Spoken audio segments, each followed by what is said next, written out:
Page 256, note 1. For Moses had an impediment in his speech, which was occasioned by the following accident. Pharaoh one day holding him in his arms, when a child, he suddenly laid hold of his beard and plucked it in a very rough manner, which put Pharaoh into such a passion that he ordered him to be put to death. But Asiya, his wife, representing to him that he is but a child, he ordered the experiment, who could not distinguish between a burning coal and a ruby. He ordered the experiment to be made, and a live coal and a ruby being set before Moses. He took the coal and put it into his mouth, and burned his tongue, and thereupon he was pardoned. This was a Jewish story, a little altered, or you could say the Jews altered theirs. Page 257. The commentators say that his mother accordingly made an ark of the papyrus and pitched it and put in some cotton, and having laid the child therein, committed it to the river, a branch of which went into Pharaoh's garden, that the stream carried the ark thither into a fish pond, at the head of which Pharaoh was then sitting with his wife Asiya, the daughter of Mohammed, and that the king, having commanded it to be taken up and opened, and finding it a beautiful child, took a fancy to it, and ordered it to be brought up. Some writers mention a miraculous preservation of Moses before he was put into the ark, and tell us that his mother, having hid him from Pharaoh's officers in an oven, in her mother's absence, kindled a large fire in the oven to heat it, not knowing the child was there, but that he was afterward taken out unhurt. Page 260, note 1. Lest they infect thee with the burning fever, for that was the consequence of any man's touching him, and the same happened to the persons he touched, for which reason he was obliged to avoid all communication with others, and was also shunned by them, wandering the desert like a wild beast. Hence it is concluded that a tribe of Samaritan Jews, said to inhabit a certain isle in the Red Sea, are descendants of al-Samari, because it is their peculiar mark of distinction at this day to use the same words, la masas, i.e., touch me not, to those they meet. It is not improbable that the story may owe its rise to the known hatred borne by the Samaritans to the Jews, and they're superstitiously avoiding to have any commerce with them or any other strangers. And it turns out summary is rather than, it's a reference to a caravan leader. It's not quite the same as the Samaritan sect later. Well, it's definitely not the same, but anyways.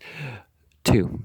For this was with the Arabs, in one mark of an enemy or a person they abominate, to say a man has a black liver, though I think we express our aversion by the term white-livered, reddish whiskers, and gray eyes, being a paraphrase for a foe, and particularly a Greek, which nation were the most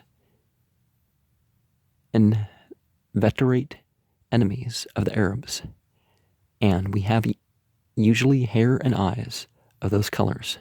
The original word, however, signifies also that those who are squint-eyed are even blind of a suffusion. Page 266, note 1. Abraham took the opportunity to do this while the Chaldeans were abroad in the fields, celebrating a great festival, and some say he hid himself in the temple, and when he had accomplished his design, that he might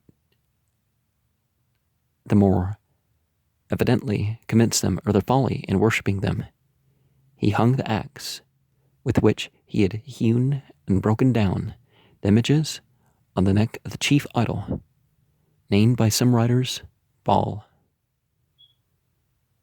The Lord,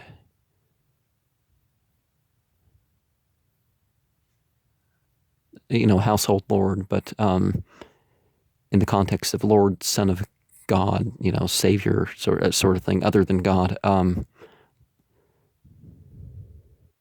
El, but as if he had been the author of all mischief.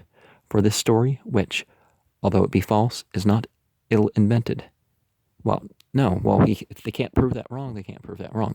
Mohammed stands indebted to the Jews who tell it with a little variation, for they say Abraham performed this exploit in his father's shop during his absence, that Terah on his return, demanding the occasion of the disorder, his son told me that the idols had quarreled and fallen together by the ears about an offering of fine flour, which had been brought them by an old woman, and that the father, finding he could not insist on the impossibility of what Abraham pretended without confessing the impotence of what he considered to be his gods, fell into a violent passion and carried him to Nimrod, that he might be exemplarily punished for his insolence.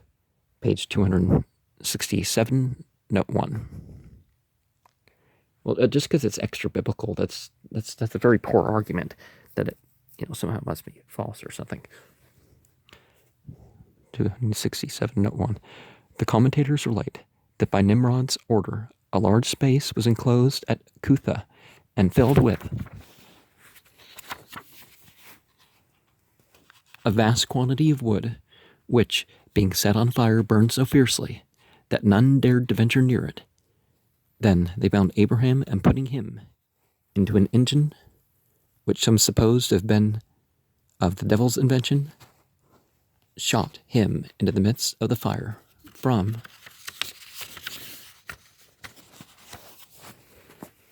which he was preserved by the angel Gabriel, who was sent to his assistance, the fire burning only with the cords with which he was bound. They add that the fire, having miraculously lost its heat in respect to Abraham, because an odoriferous air, and that the pile changed into a pleasant meadow, although it rained so ferociously otherwise, that, according to some writers, some 2,000 of the idolaters were consumed by it. The story seems to have had no other foundation than that the passage of Moses, where God is said to have brought Abraham out of Ur of the Chaldees, misunderstood, which words the Jews' most trifling interpreters of Scripture and some moderns who have followed them have translated out of the fire of the Chaldees, taking the word Ur not for the proper name of the city, as it really is, but for an appellative signifying fire. Well,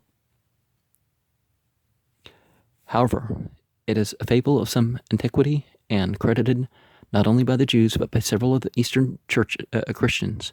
The 25th of the second Kanun, or January, being set apart in the Syrian calendar for the commemoration of Abraham's being cast into the fire. The Jews also mention some other persecutions which Abraham underwent on the account of his religion, particularly a 10 years imprisonment, some saying he was imprisoned by Nimrod, and others by his father Terah. Now, again, it's not right to call things a fable just because they're something one's unfamiliar with or doesn't have a universal place in tradition. Note 2. Some tell us that Nimrod, on seeing this miraculous deliverance from his palace, cried out that he would make an offering to the God of Abraham, and that he accordingly sacrificed 4,000 kine. But if he ever relented, he soon relapsed into his former misbelieving, for he built a tower that he might ascend to heaven and see Abraham's God, which, being overthrown, still persisting in his design, he would be carried to heaven in a chest borne by 4 monstrous birds, but after wandering for some time through the air, he fell into a mountain with such force that he made it shake, whereto, as some say, a passage in the Quran alludes. Well, see, a lot of these stories just don't have the Quran doesn't say these things. Just like, and God tested Abraham doesn't mean that Islam is promoting circumcision,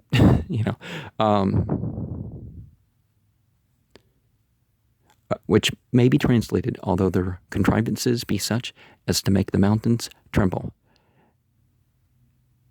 Well, the people of Nimrod, the kings that you call Nimrod, they did have towers for astrological purposes, because it was certainly more than just a mere science, and they, worshipped the sun and the moon and the stars or other planets and stuff, or in one way or another. Nimrod, disappointed in his design of making war with God, turned his arms against Abraham, who, being a great prince, raised forces to defend himself. But God, having Nimrod's subjects and confounding their language, deprived him of the greater part of his people and plagued those who adhered to him by swarms of gnats, which destroyed almost all of them. And one of those gnats, having entered into the nostril or ear of Nimrod, penetrated to one of the membranes of his brain, where, growing bigger every day, gave him such intolerable pain that he was obliged to cause his head to be beaten with a mallet in order to procure some ease, which torture he suffered 400 years, God being willing to punish by one of the smallest of his creatures, him who instantly boasted himself to be Lord of all. Assyrian calendar places the death of Nimrod as if the time were well known on the 8th of Tammuz or July. Get rumbling the tumbly, but Tammuz is sort of a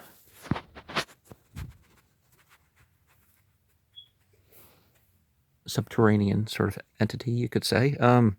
Page 268, 1. And remember, the Jewish calendar was the Rosh Hashanah tablets. Some of the stories are different, but it's the same calendar. Another one. The Muslim writers tell us that Job was of the race of Esau and was blessed with a numerous family and abundant riches, but that God proved him by taking away all that he had, even his children, who were killed by the fall of a house, notwithstanding which he continued to serve God and return him thanks as usual. That he was then struck with a filthy disease, his body being full of worms so offensive that as he lay on the dunghill, none could bear to come near him. That his wife, however, who some call Rahmat, the daughter of Ephraim, the son of Joseph, and others Machir, the daughter of Manasseh. I don't remember the Aramea or Biblical Hebrew or whatever versions, attended him with great patience, supporting him with what she earned by her labor, but that the devil appeared to her one day after having reminded her of her past prosperity, promised her that if she would worship him, he would restore all they had lost, whereupon she asked her husband's consent, who was so angry at the proposal that he swore if he recovered to give his wife 100 stripes.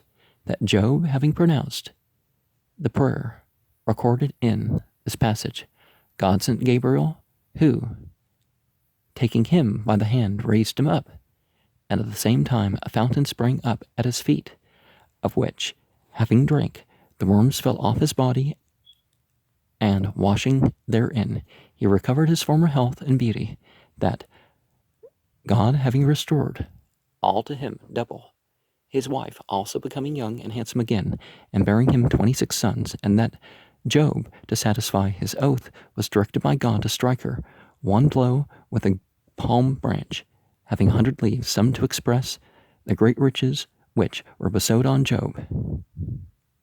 After his suffering, some say he had 2 threshing floors, one for wheat, the other for barley, and that God sent 2 clouds, which rained gold on the one and silver on the other, till they ran over. The traditions differ as to the continuance of Job's calamities. One will have it to be 18 years, another 13, another 3, and another exactly 7 years, 7 months, and 7 hours. Page 269, note 1, whose office it is to write down the action of every man's life, which at his death he rolls up as completed. Some pretend one of Mohammed's scribes is here meant, and others take the word sigil, or as is written, sigil, for an appellative, signifying a book or written scroll, and accordingly render the passage as a written scroll is rolled up. Well, certainly there's merit for those who write the actual scripture, but the references, gotta be on the, you gotta be careful not to speculate, which a lot of these editions are. The comments in this appendix.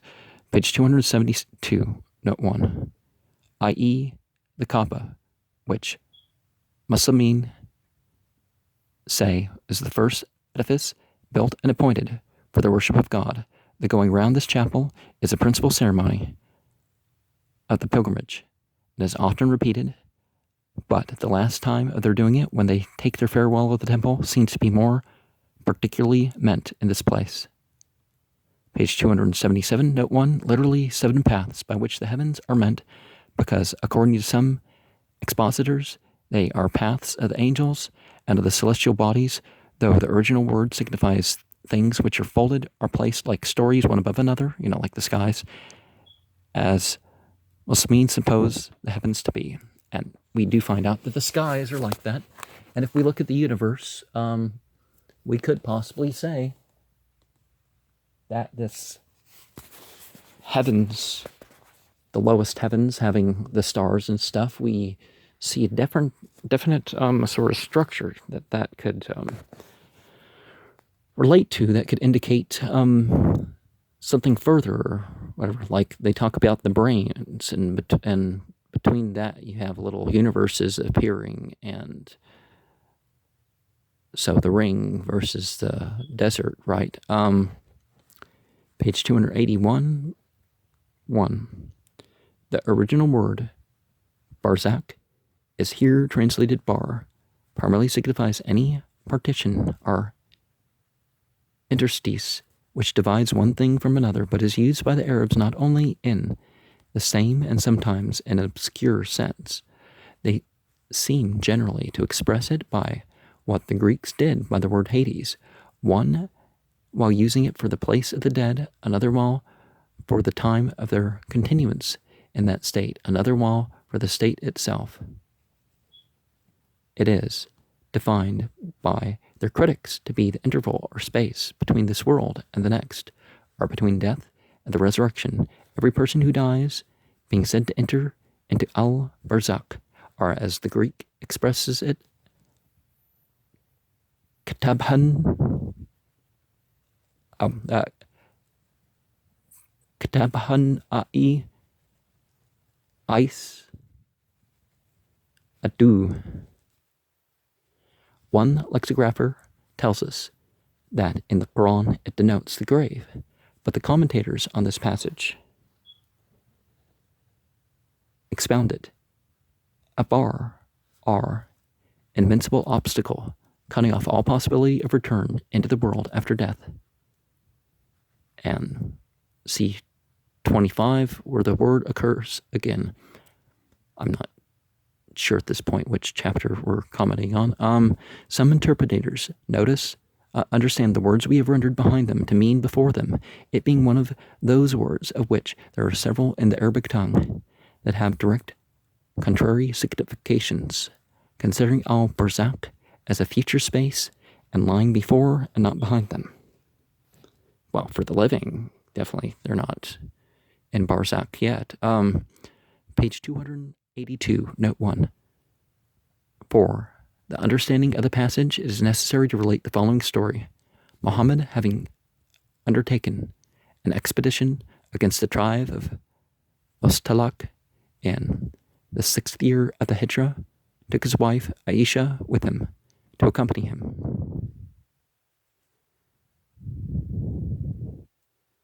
In their return, when they were not far from Medina, the army moving by night, Aisha, on the road, alighted from her camel and stepped aside on a private occasion.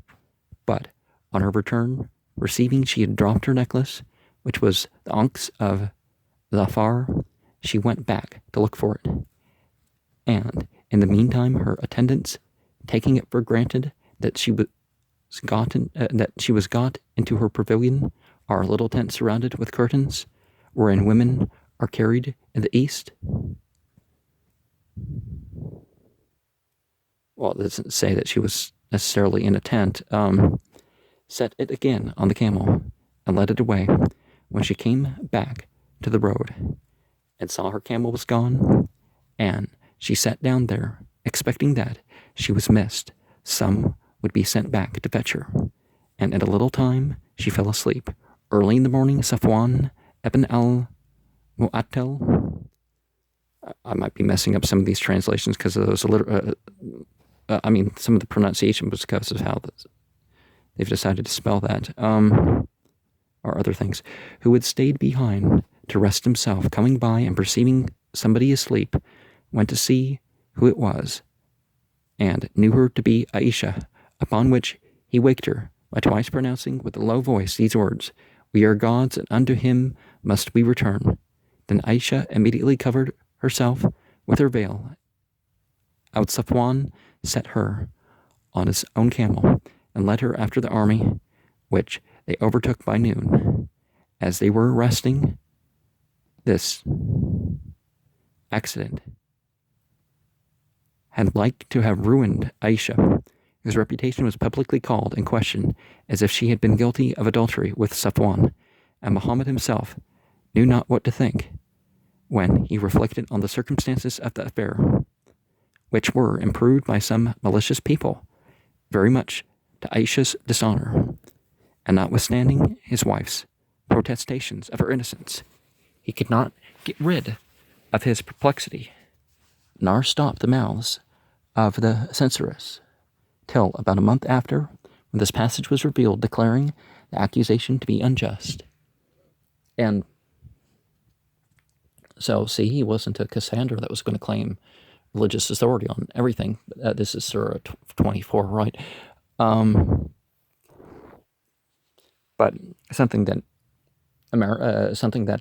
modern society could really learn is all these things they want to push us towards on the news and all this stuff. Why can't we just, if we don't know of enough evidence, we don't know of enough evidence. We look at a clip and we ignore 15, 20 minutes before that clip and say this. We don't listen to things in an autopsy. We accuse people of murder. And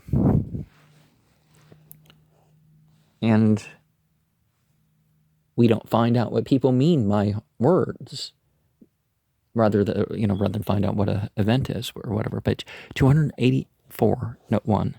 To enter suddenly or abruptly into any man's house or apartment is reckoned a great incivility in the East, because a person may possibly be surprised in an incident, action, or posture. It may have something discovered which he would conceal. It is said that a man came to Mohammed and wanted to know whether he must ask leave to go in to his sister, which, being answered in the affirmative, he told the Prophet that his sister had no one else to attend upon her, and it would be troublesome to ask leave every time he went in to her. What, replied Mohammed, wouldst thou see her naked?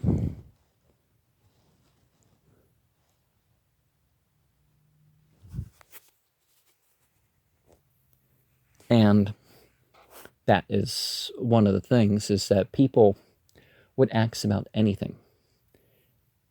And some stuff would be obvious what the answer would be, but,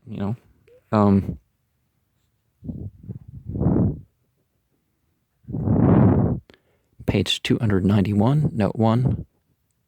So what we know about is Islam as a faith. We have a lot more detailed response to what it has to say about life. But the commentators are at a loss where to place Al-Ras. According to one opinion, it was the name of a well, as the word signifies, near Midian, about which some idolaters, having fixed their habitations, the prophet Shuaib was sent to preach to them. But they not believing on him, the well fell in, and they and their houses were all swallowed up. Another suppose it to have been in a town in Yamama, where a remnant of Thamudites settled, to whom a prophet was also sent, but their slaying him were utterly destroyed.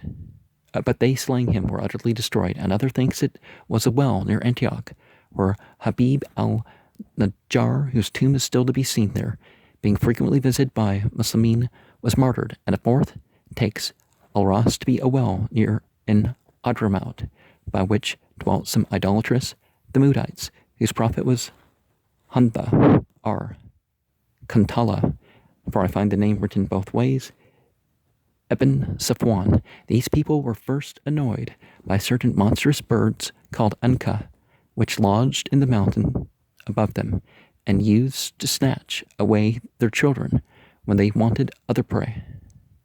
But this calamity was so far from humbling them that, on their prophets calling down a judgment upon them, they killed him and were all destroyed.